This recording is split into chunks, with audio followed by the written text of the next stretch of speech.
This is Matt, doing an overview on the Crown tank by Uwell. Just got it in yesterday. Tried it out today, and I like it. It's a really good tank. I mean,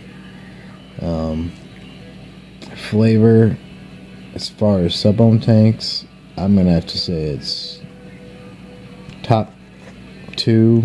I mean, probably even top one. The TFV4, it's right there with it. It's a little bit cheaper than it.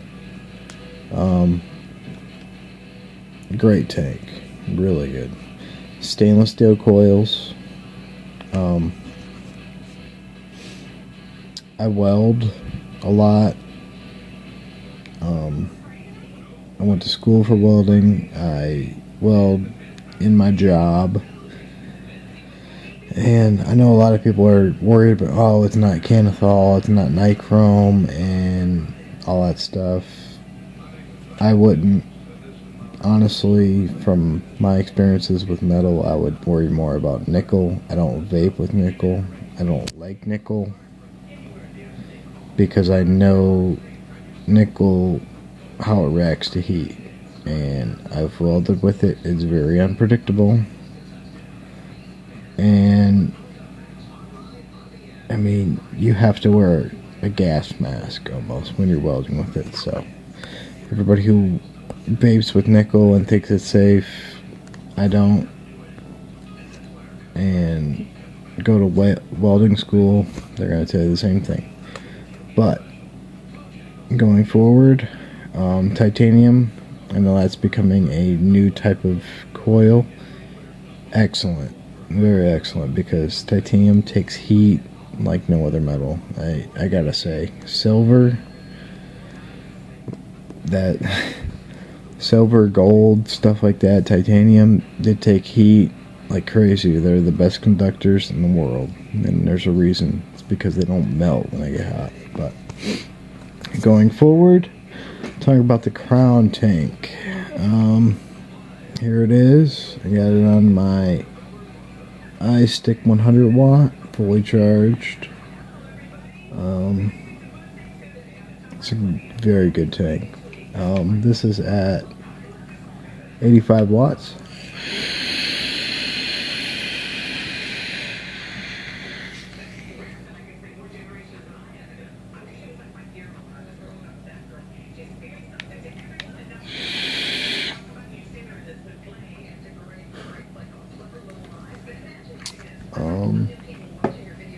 Works really good. It does. Can't really find any cons with it. It is hard to take apart. First time you take it apart, the spot where you fill it's gonna be easy. The bottom where you put the coil in is gonna be easy, but this glass piece right in here, it's gonna be a pain. So once you get it untightened, it's not that bad, but man, that I had to take, I had to really put some force into getting this untightened to clean it. I always clean my tanks before I use them, and like all the other tanks, this was, just something that I like to clean. It wasn't as dirty as the others, machine oil and whatnot, but there's no way to keep a tank clean. I mean, they're putting these things in machines and there's oil getting on them, so it's best to clean them before you use them. Packaging is very nice.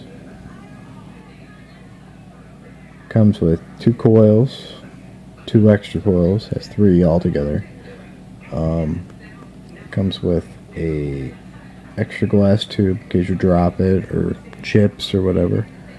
Some O-rings in there, an instruction manual, but nice packaging, very nice. This tank is,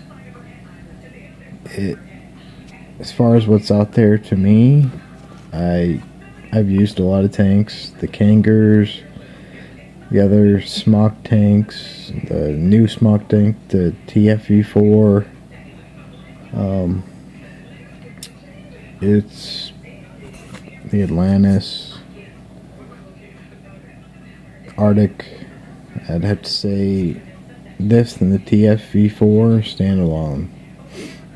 The Atlantis and the Arctic maybe in comparison, but I think this one and the TFV4, which I have all of them, and I only use 2 tanks. I use this and the TFV4. That's really all I use as far as tanks. I usually drip, but when I'm on the go, I like to use tanks. So it's nice to have a good reliable tank that I could use a high wattage. And this thing has tons of different coils, nickel coils, but I don't use nickel. Has a single coil. It's a 1.2 ohm. Has a dual coil at 0.5 ohm. Has a dual coil at 0.25 ohm. Sorry. And the nickel coil, I believe, is a 0.15 ohm. So, I mean, I've just used the standard 0.25 coils, the stainless steel ones.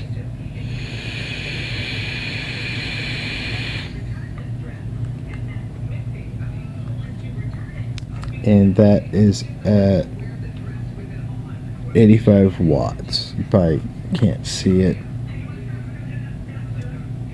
but 85 watts and hitting no problem. I've tried it up to 95, no dry hits, nothing. So I think it's a good tank. But that's my review. I hope this helped. And have a good day, and hope this keeps people off cigarettes and